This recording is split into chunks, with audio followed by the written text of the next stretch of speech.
In his online comments, Mandel notes how Levin suggests it is society that's at fault for overreacting to, quote, harmless fantasies. Apparently, even the creation of stomach-churning kiddie porn is, according to Levin, a victimless crime, at least in the eyes of this registered sex offender. But here's the crux of the matter.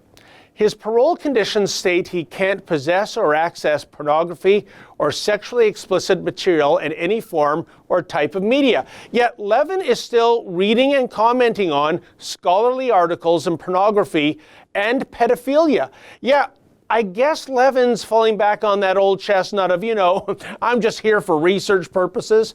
And it's hard to believe what qualifies as works of academia these days. In one posting, Levin commended a researcher for an explicit story entitled, quote, Schoolgirls and Soccer Moms, a content analysis of free teen and MILF online pornography, end quote. He also commented on another paper entitled, How Common is Men's Self-Reported Sexual Interest in Prepubescent Children? Indeed, Levin actually lamented about society's, quote, current view that any person with a sexual interest in children must be a monster, end quote.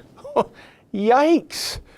There's so much more, so I urge you to read the Mandel column online, assuming you indeed have the stomach when it comes to delving into the full depravity of Levin's commentaries. But in the aftermath of this expose, two questions arise. First, given his parole conditions, how is it that Levin's online activity isn't deemed to be a violation of those conditions, a violation that would send Levin back to jail where he so rightfully belongs? Secondly, where is the proverbial media snowball regarding Levin's ongoing wrongdoing?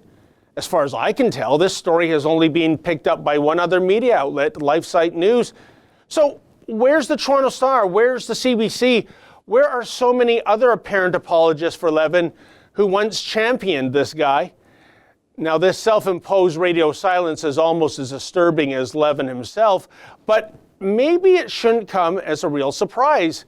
Consider a Toronto Life article in 2015 noting that during his child porn trial, dozens of Levin's esteemed former colleagues wrote references for him, including a former MLA, the Dean Emeritus at the University of Manitoba, and the Director of Professional Programs at the University of Calgary.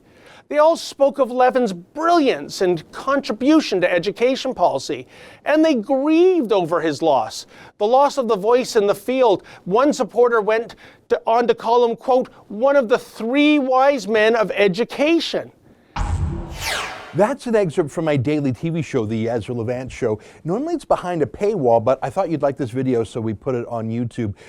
If you want to subscribe to watch the daily show every day, including always 2 interviews a day, and I read my hate mail, just click on this screen and become a premium member.